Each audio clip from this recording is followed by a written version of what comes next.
Bueno, vamos a comenzar esta motivación, esta pequeña charla para poder adentraros un poco en el misterio de este retiro, nuestro retiro de Navidad más que de Adviento, porque ya solamente queda una semana para poder comenzar la Navidad, mejor dicho, para poder celebrarla. El próximo sábado ya es Nochebuena, con lo cual ya tenemos aquí tendremos la celebración de Navidad y todo habrá ocurrido.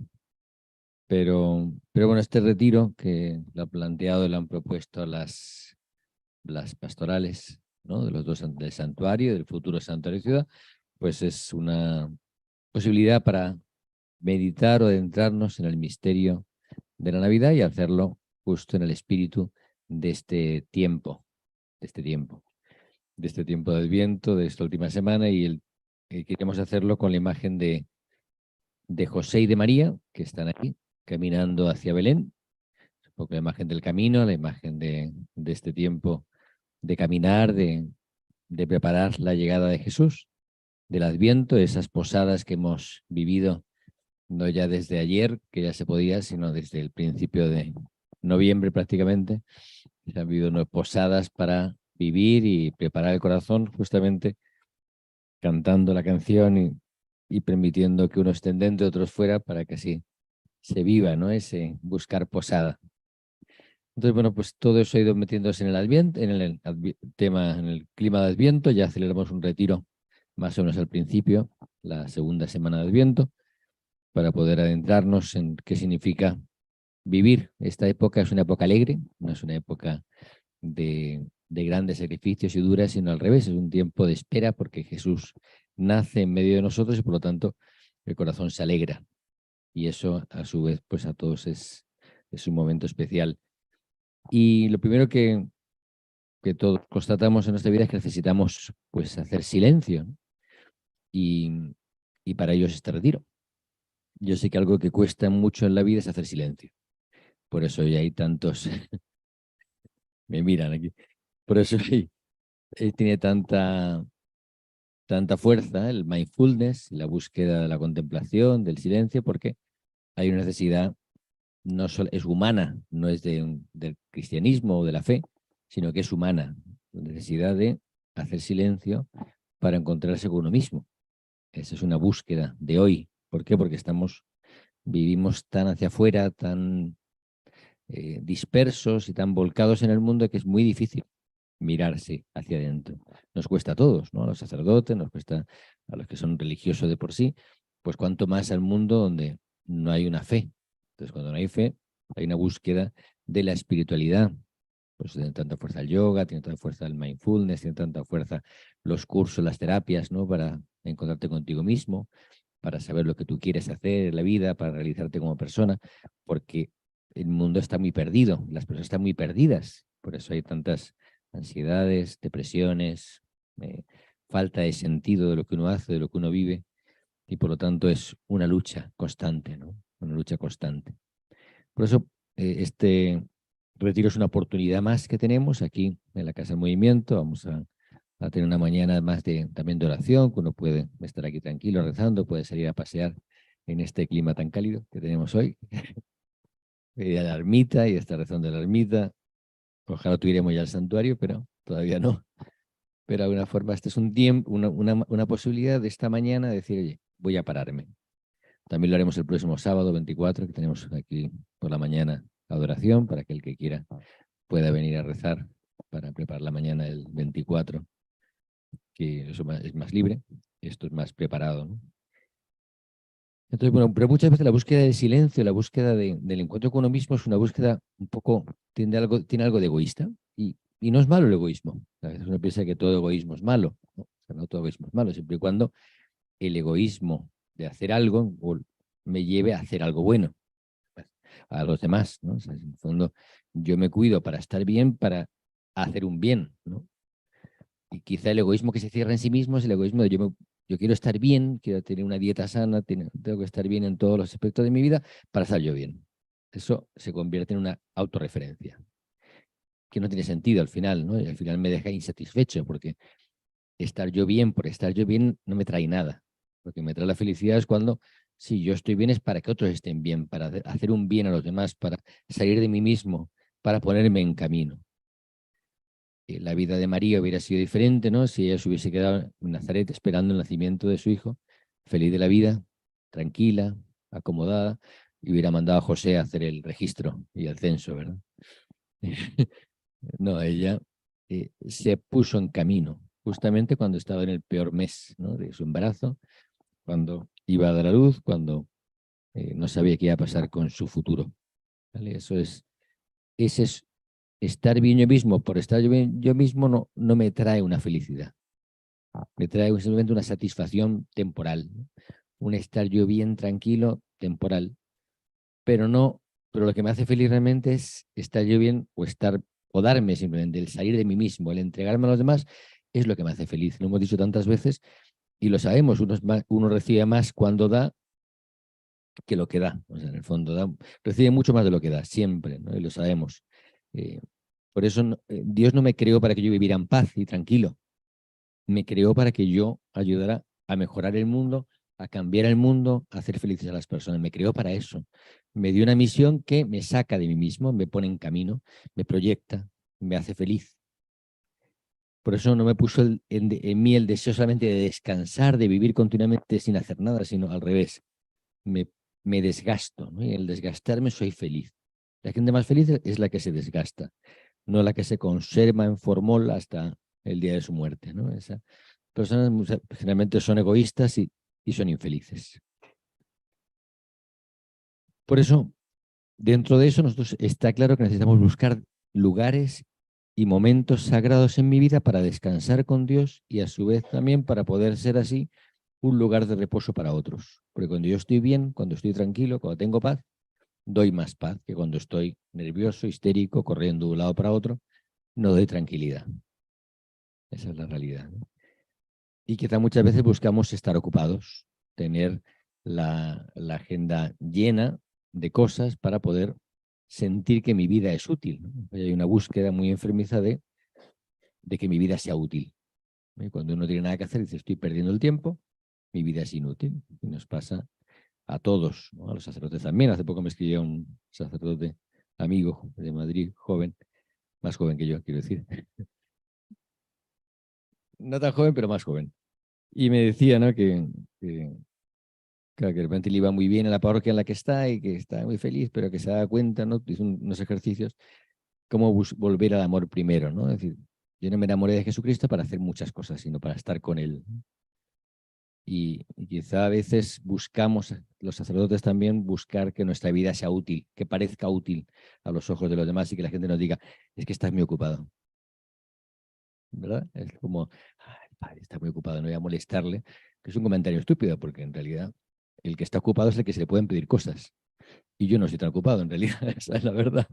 Pero que a veces tenemos esa tentación de no pedir algo a alguien, es que está muy ocupado.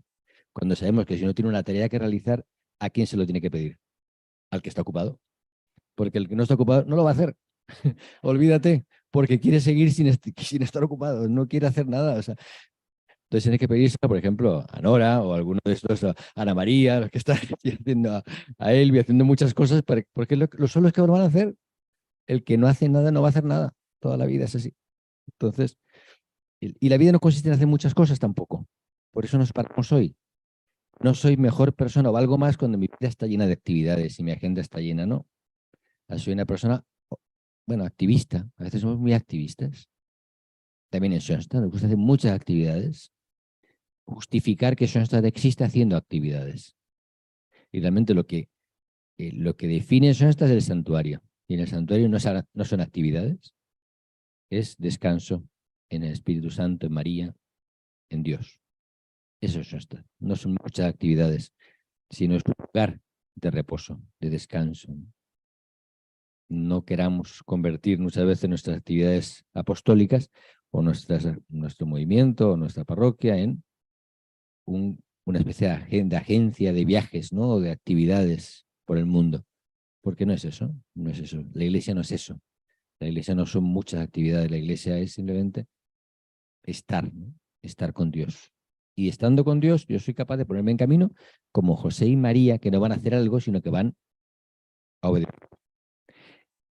Voy a querer recorrer este momento, este rato de meditación, no va a ser muy largo, pero es con los ojos de José, ¿vale? Vamos a ponernos en los ojos de José. En este día vamos a recorrer algunas actitudes, virtudes, talentos o formas de vivir la vida de José. Lo primero que quisiera centrarme es en la obediencia de José. José es una persona obediente. Es una persona obediente porque busca la voluntad de Dios, ¿no? Y José lo primero que le pasa en su vida es que, bueno, pues se va a casar con María y descubre un hecho, constata un hecho, y el hecho es negativo. El hecho negativo es que María está embarazada. Eso es un hecho. Decía el Papa Francisco tiene una ¿cómo se llama? Una carta, yo creo que es sobre San José, que se hizo en el año de San José, justamente, que siempre es recomendable volver a leerla porque es muy bonita. Y decía el Papa Francisco, muchas veces ocurren hechos en nuestra vida cuyo significado no entendemos. Y nuestra primera reacción es la decepción o la rebelión. ¿Vale? Eso es lo primero que suele ocurrir en nuestra vida. Ante algo que me gusta, yo reacciono mal. Reacciono decepcionado, enojado, enfadado y me rebelo contra ese hecho hasta el punto de querer negarlo. María no está embarazada, la engañó, no está embarazada. Es una posibilidad.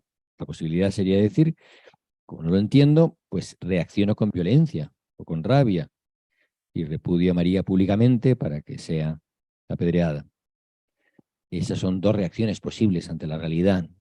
Me rebelo, en el sentido de que la niego, o reacciono mal, con agresividad, con violencia, con rabia, con deseo de venganza.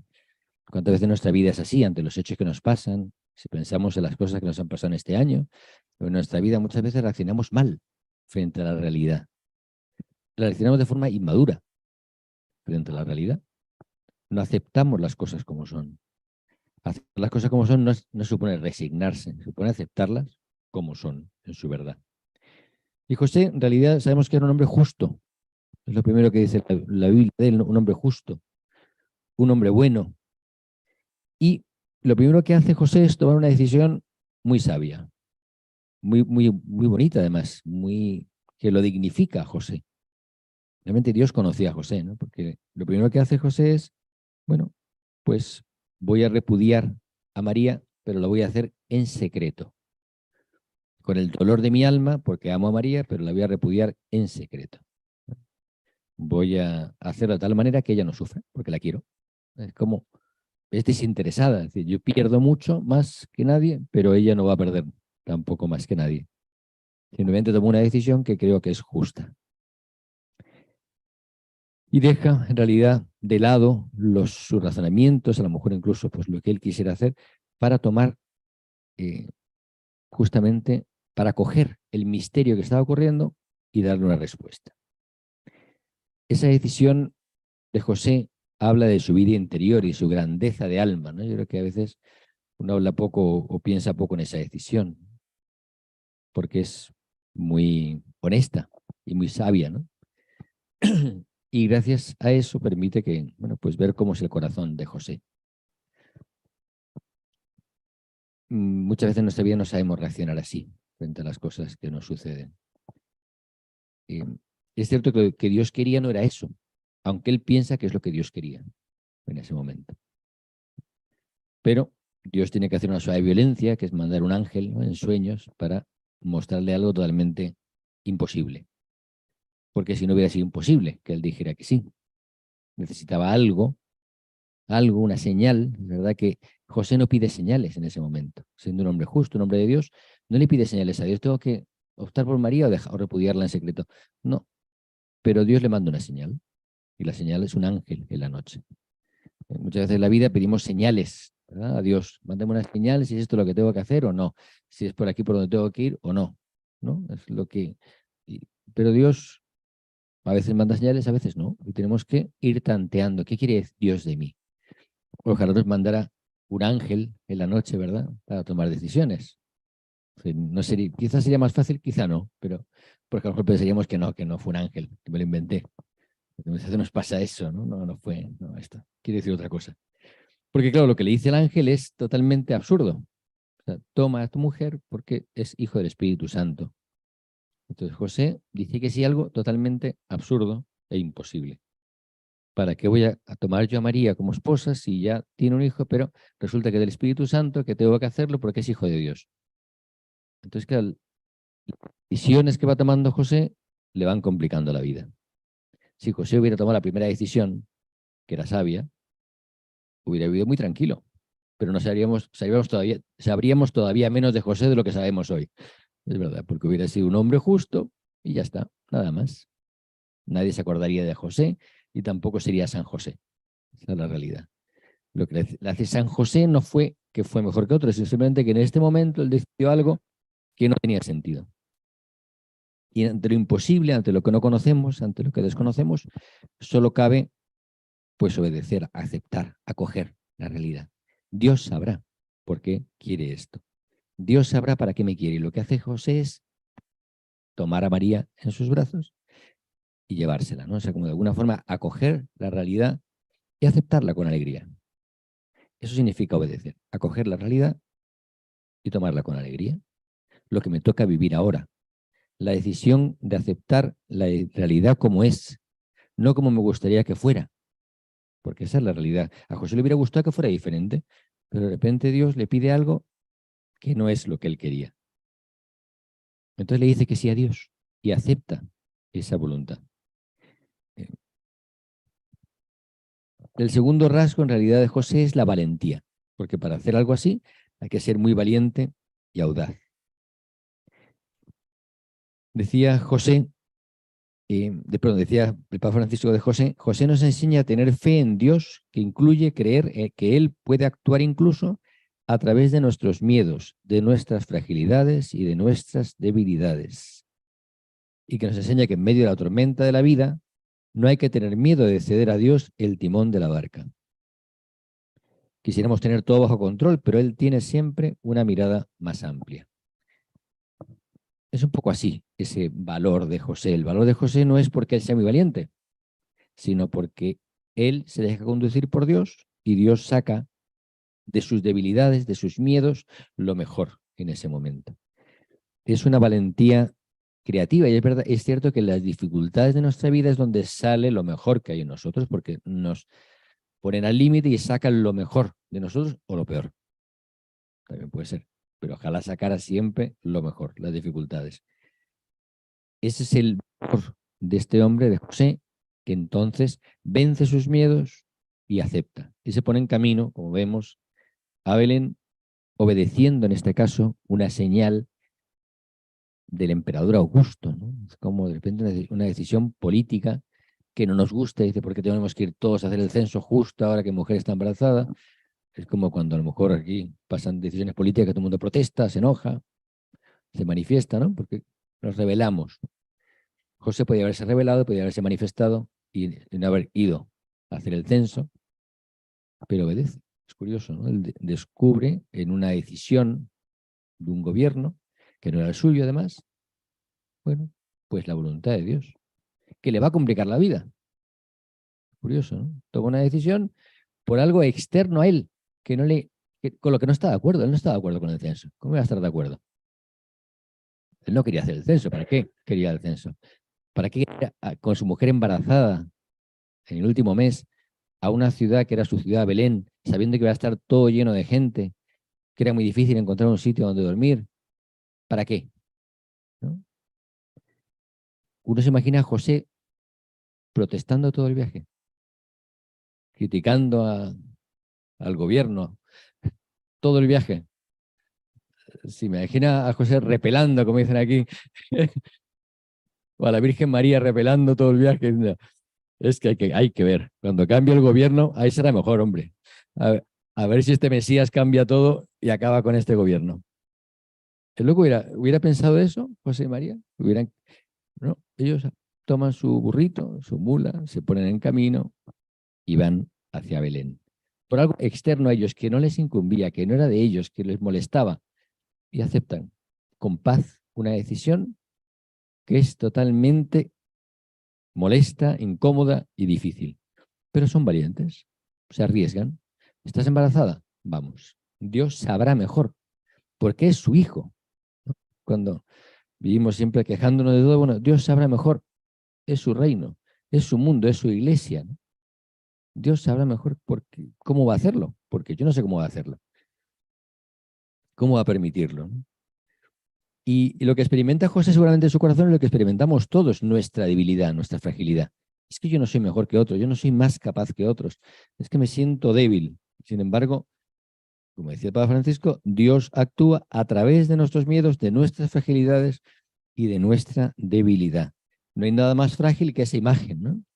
José y María caminando a Belén, y luego la imagen de, que nos llena de ternura también, esta imagen de el nacimiento en un lugar que no era digno para el nacimiento de Jesús. Muchas veces lo que tenemos miedo en la vida es de fracasar, de que las cosas no salgan como queremos, que nuestros planes no resulten. A mí me impresiona mucho esa actitud de José y María, que van totalmente libres y expuestos a lo que Dios quiera con ellos. Después de esa decisión van a ir a Egipto. A Egipto. Pero ¿qué pintan en Egipto José y María, no? Y acaban en Egipto. Se convierten en inmigrantes. ¿Cuántos años? No sabemos cuántos años, pero varios. Luego volverán a Nazaret, pero se convierten en inmigrantes cuando ellos vivían tranquilamente, iban a vivir tranquilamente en Nazaret. Y no, acaban en Egipto, huyendo, además. Huyendo porque querían matar al niño. O sea, Dios me da un hijo, es el hijo de Dios y encima tengo que defenderlo. Tengo que defenderlo, ¿no? Eso es lo audaz, ¿no? Lo valiente de José, porque él realmente, el hijo no es suyo. Oye, pues Dios sabe lo que hace. ¿Por qué me llama a mí? Si yo estaba tan tranquilo cortando madera, ¿no? Como dicen. Y no, me pone en camino. Me hace responsable por una decisión de un gobierno, no de Dios, sino del gobierno. Y además después tengo que ir porque el gobierno me quiere matar a mi hijo, porque piensa que mi hijo, bueno, pues es molesto para él. Y no solamente quiere matar a un hijo, sino que mata a muchos hijos en ese momento porque buscando a mi hijo. Por culpa de mi hijo mueren muchos hijos. Es difícil, ¿no? Es difícil entender, ¿no? Tantas cosas de este mundo que lo celebramos como muy románticamente, pero si uno se pone en el corazón de José y María, las mamás de aquí pues se darán cuenta de lo difícil que es para María y los papás para José asumir todo eso. Pero lo que está claro detrás de todo esto es que Dios es fiel y Dios me ama y no me va a suceder nada malo, ¿no? Esa es la reflexión o lo que hay en el corazón de José. Dios es fiel porque yo creo en ese Dios, no me va a dejar nunca. Dios me quiere porque me ha llamado a hacer esto que parece imposible y nada malo me va a suceder que me quite la paz. Muchas veces en la vida está ese cuento siempre, ¿no? De buena suerte, mala suerte, quién sabe, ¿no? Pues es verdad. ¿Se acuerdan, no? De ese cuento de, pues la vida es así, ¿no? Oye, qué mala suerte tienes. Buena suerte, mala suerte, quién sabe. O te ganas un premio, qué suerte tienes. Buena suerte, mala suerte, quién sabe. Y es verdad. Entonces, veces en la vida, ¿no? A mí me decían, qué mala suerte te tocó la pandemia en México. Buena suerte, mala suerte, quién sabe, ¿no? O sea, quién sabe lo que hubiera pasado, lo que, ¿no? No sabemos, simplemente uno acepta la realidad como es. No es buena suerte ni mala suerte, es lo que es. Y me va a conducir a lo mejor a otros lugares. Qué mala suerte que tuvieran que ir justamente en el último mes de embarazo a hacer el censo. Ya podía haber sido antes el censo o meses después. No, es justamente ahí. Buena suerte, mala suerte, quién sabe. Que José y María tuvieran que ir a Egipto. Buena suerte, mala suerte, quién sabe. No lo sabemos. No sabemos bien qué pasó en ese tiempo. Pero fue mala suerte, fue buena suerte. ¿No? A veces en la vida nos pasan cosas que pensamos, pierdo el trabajo. Buena suerte, mala suerte, quién sabe. Me dan otro. Buena suerte, mala suerte, quién sabe. Tengo que ir buscando señales que me digan, fíjate, de aquí saco esto bueno, de aquí Dios me está regalando esto, Dios me quitó aquello. Claro, es verdad, no está lo que tenía, pero a cambio encuentro otras cosas, o soy más feliz, o depende de la actitud con la que yo acojo la realidad. No depende de la realidad, porque la realidad raramente va a coincidir con lo que yo espero, con mi expectativa, porque si fuera así viviría en una tensión para que todo funcionara, ¿no? La gente que tiene muchos hijos a lo mejor, o nietos ya, viviría una tensión para que ninguno le pasara nada malo que me muero. Buena suerte, mala suerte. ¿Quién sabe? José, otra actitud, la paternidad. Una paternidad en la sombra, siempre está ese libro famoso, ¿no? Sobre el José, el padre en la sombra. Decía el Papa Francisco algo muy bonito: ser padre significa introducir al niño en la experiencia de la vida, en la realidad.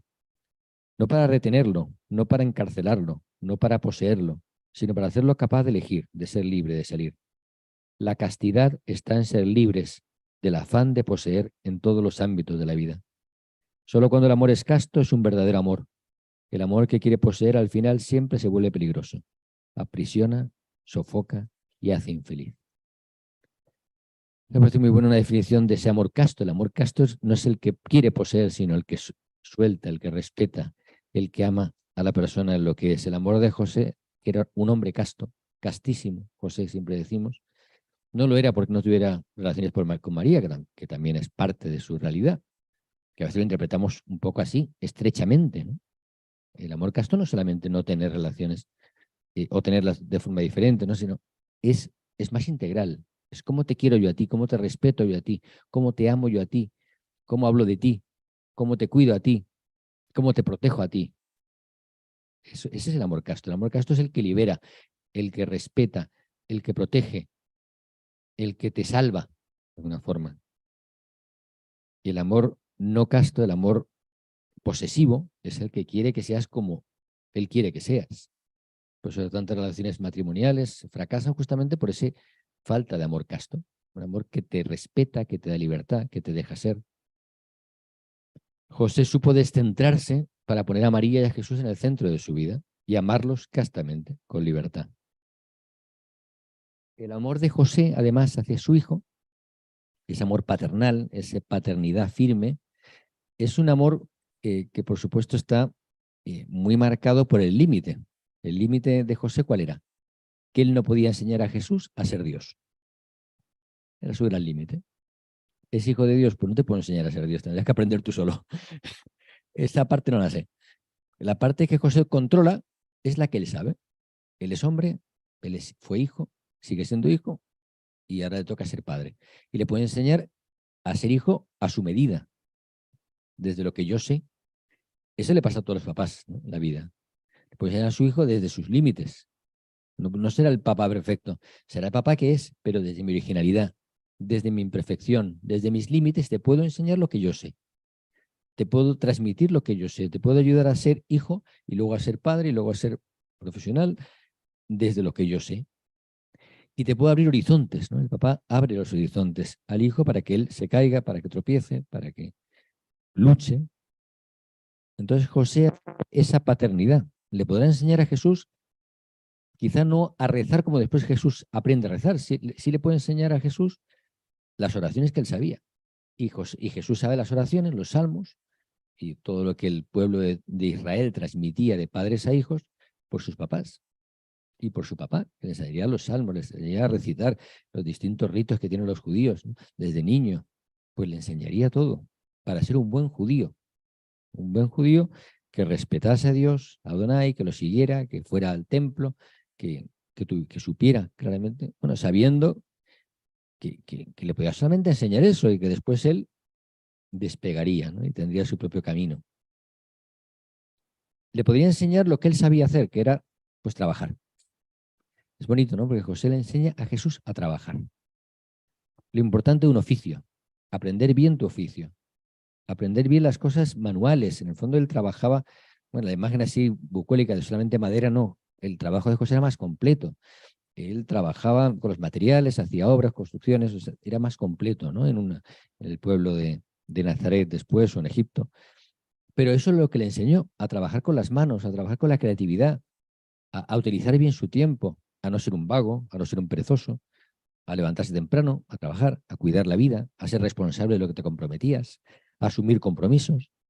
Todo eso se lo enseñó José a Jesús, a obedecer a su madre, a obedecer a su padre, lo familiar, a vivir en familia, el valor del trabajo y del descanso, el trabajo, el orgullo del trabajo bien hecho. Todo eso nos enseñaría José porque lo sabía hacer. Él era experto, esa es su especialidad. Esa era la paternidad, desde la humildad, con paciencia, sabiendo que su hijo era mucho más que él porque era hijo de Dios y porque era hombre y Dios. Pero con esa humildad de decir, bueno, yo estoy aquí para algo. Dios me eligió a mí para algo. No quiso que María fuera madre soltera. Quiso que tuviera un padre humano. Y ese soy yo. Quizá no es lo que hubiera querido, quizá no era su sueño, a lo mejor es la realidad que él aceptó con alegría. Y es la paternidad que él acogió con alegría y seguramente pues vivió con alegría ese tener a Jesús como hijo, sabiendo sus límites humanos, pero a su vez sabiendo lo grande de una misión que lo desbordaba, que lo superaba, que lo hacía sentir muy pequeño. Pero Dios actúa a través de la debilidad y de la pequeñez. Y eso nos da paz a nosotros, ¿no? Cuando Dios parece que nos pide cosas imposibles, o ser papá, o ser mamá, o tener un trabajo, una responsabilidad, mantener una familia, cuidar una familia, y sentimos la pequeñez, la debilidad, de nuevo volvemos a experimentar en José esa actitud: aquí estoy, Señor, para hacer tu voluntad. Tú me elegiste para algo, aquí estoy. Hazme dócil, hazme capaz de hacer lo que no sé hacer, de aceptar mis límites, de acogerlos y de decirte que sí en todo lo que quieras para mí. Ese es el amor sencillo de José. Por eso esa imagen, esa palabra, ¿no? Tomó a su mujer y se la llevó a Belén. Tomó a su mujer y a su hijo, ahí están los dos, y se los llevó a Egipto. Tomó a su mujer y a su hijo ya mayor, más mayor, y se los llevó a Nazaret, ¿no? Esa frase que se repite varias veces, para, obedeciendo, a hacer lo que les iba a hacer felices como familia y les iba a indicar el camino que tenían que seguir. Otra actitud de José o valor de José, la ternura. La ternura es un don de Dios, ¿no? Decía el Papa Francisco, ¿por qué el Belén, el nacimiento, suscita tanto asombro y nos conmueve? En primer lugar, porque manifiesta la ternura de Dios. Es verdad. La gran obra de San Francisco de Asís fue regalarnos el poder representar el nacimiento. Quizá cuando uno va a Tierra Santa y está en el lugar de la Natividad, no se imagina el nacimiento. Ves un agujero, ves el lugar donde nació Jesús, pero no te imaginas esto. Esto que lo tenemos ya muy incorporado, ¿no? Porque es la ternura de un nacimiento, lo hemos recibido de nuestros papás, de nuestra historia, cada uno, de distintos belenes, hay gente que colecciona nacimientos y tiene 200. Bueno, pues cada uno, ¿por qué? Porque me habla de la ternura de Dios. La ternura de Dios que quiso nacer en una familia, que quiso nacer en un lugar que nosotros lo hemos adornado un poco para que no fuera tan duro como seguramente fue esa gruta, o no sabemos. Los animales, la imagen de los animales que están presentes, ¿no? La mula, el buey, las ovejas, que de alguna forma hablan de lo que el profeta Isaías decía. O sea, que el león sería capaz de sentarse y estar ahí tumbado junto a la oveja y no se la comería. Que la serpiente estaría ahí tranquilamente sin atacar a nadie. Eso es lo que dice Isaías. Que llegará un momento en que ocurra todo eso. O sea, que el oso pueda estar ahí sin atacar a nadie. Nosotros que sabemos de osos, ¿verdad? Que pueda estar ahí, o el jabalí pueda estar ahí, el león pueda estar ahí, no pasa nada. Esa convivencia de animales que normalmente se persiguen y se atacan, que va contra la naturaleza, porque lo normal es que se ataquen. Eso es lo normal, no pasa nada. Es parte del ciclo, ¿no? Pero sin embargo, dice, es que Dios es capaz de romper el ciclo de la naturaleza e impedir que el animal ataque a otro animal. O sea, Dios es capaz de eso. Me dice, cuando realmente venga el reino de Dios y se establezca, pues será posible hasta que, no sé, que Rusia y Ucrania vivan en paz. O que en Tierra Santa los judíos y los musulmanes y los cristianos vivan en paz y se quieran y se alegren y celebren juntos y no haya murallas. ¿Llegará un momento en que eso sea así? ¿Cuánta duda nos despierta, ¿no? Cuando sentimos que en nuestra temporalidad no pasa nada de eso, es todo lo contrario, ¿no? El odio, la violencia. Y sin embargo, el nacimiento nos recuerda la ternura de Dios. O sea, que es posible, que estamos llamados a eso, que eso va a ocurrir. Que mientras tanto tenemos que hacer posible que haya más lugares donde haya ternura en el mundo. Tenemos que hacer posible que la ternura de Dios se manifieste a través de nosotros. Tenemos que crear ambientes familiares donde sea posible la ternura de Dios. Que yo sea capaz de expresar la ternura a los míos, con abrazos, con gestos, con palabras. Que yo sea instrumento de la ternura de Dios. Eso fue José. ¿José qué hizo? Pues ayudar con María a que su familia fuera un lugar de ternura, de la ternura de Dios. Esa es la grandeza, ¿no? Ese es el misterio de la Navidad. Entonces, eso nos hace a su vez experimentar, pues bueno, esa ternura de Dios, Dios la aplica conmigo también y me ha manifestado su ternura de muchas maneras, a través de personas, a través nuevamente de experiencias de amor en mi vida. Y me ha animado a que yo regale la ternura de Dios a otra persona.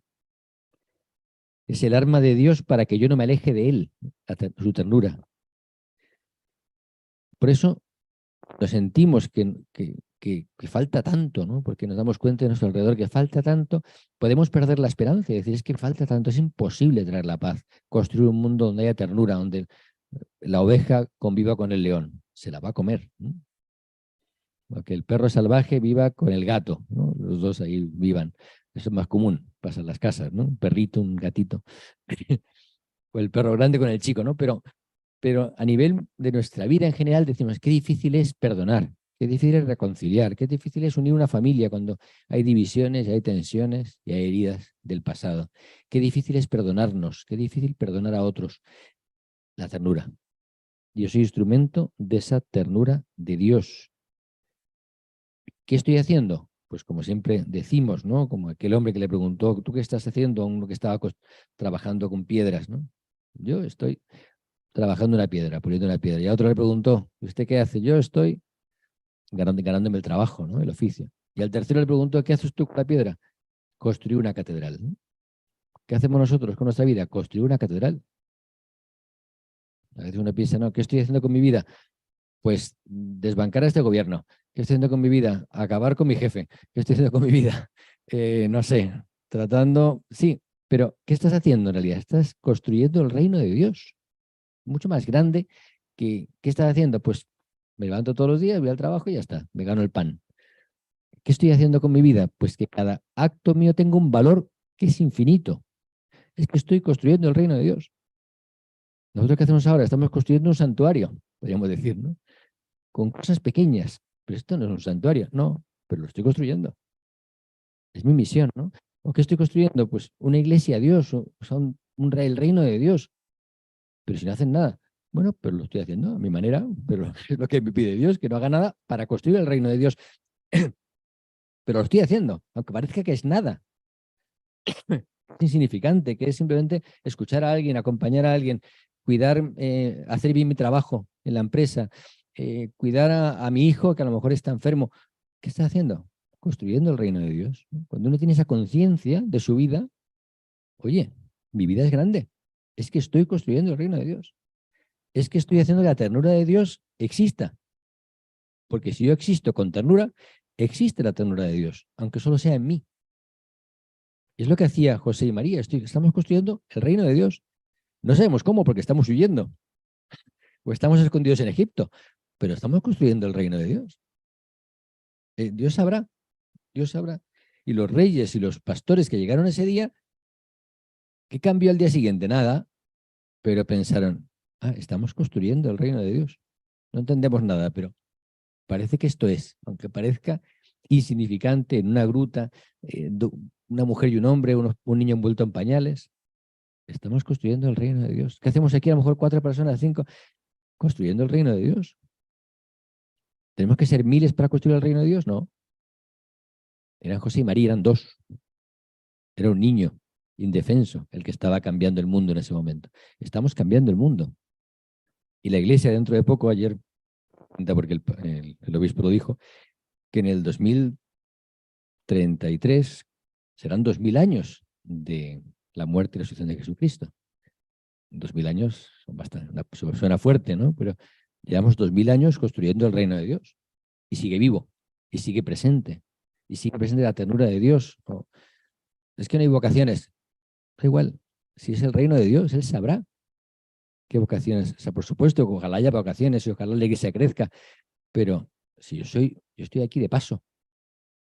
Y mi paso por aquí, yo tengo que aportar mi piedra, construir el reino de Dios con mi semilla, con mi pequeñez, con mi pobreza, con mi debilidad, no con mi grandeza. Dios va a utilizar mi debilidad y mi fragilidad para construir el reino de Dios. Eso es lo más increíble. A veces decimos, no, que sean santos otros, que son más santitos. Estos, por ejemplo, ese matrimonio, mira qué guapos, antes, qué religiosos. No, no, es que te lo pido a ti. Mejor pídeselo a él, le decimos a Dios.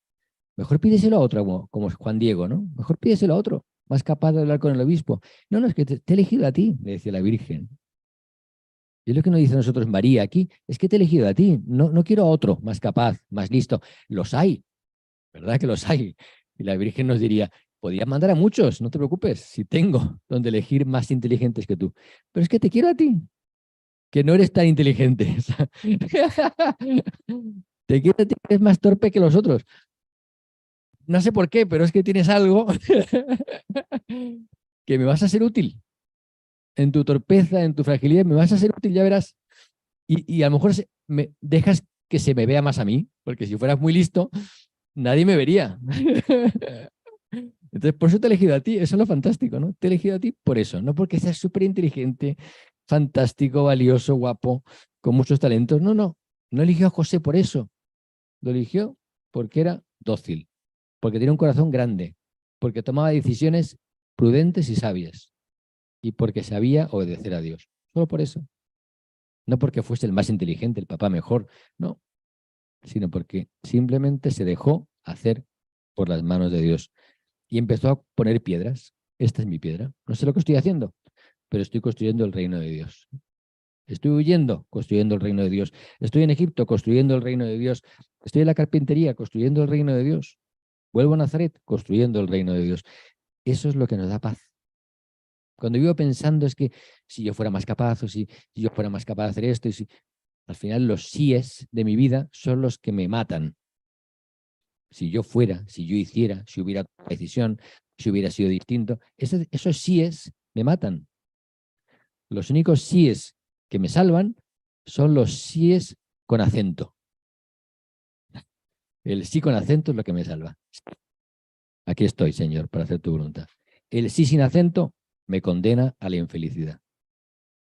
Si yo hubiera hecho, si fuera distinto, si tuviera mejor tipo, fuera más guapo, si fuera más inteligente, más capaz, si mi marido fuera mejor, si mi mujer fuera mejor, si mis hijos fueran más inteligentes, más capaces, esos síes me matan, me destruyen, anulan mi capacidad de vivir. El sí que me salva es sí con acento, el fiat, el hágase, el aquí estoy. Ese es el que hizo, el que define a José. José es el hombre del sí. Sí, señor. Tomó a su mujer y a su hijo y se los llevó. Tomó a su mujer y a su hijo y se los llevó.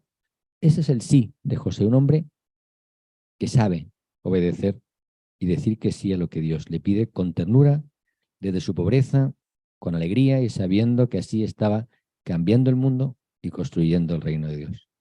Vamos a pedir al Señor que nos regale esa paz y que podamos vivir esta mañana con esa conciencia de que estamos construyendo el reino de Dios.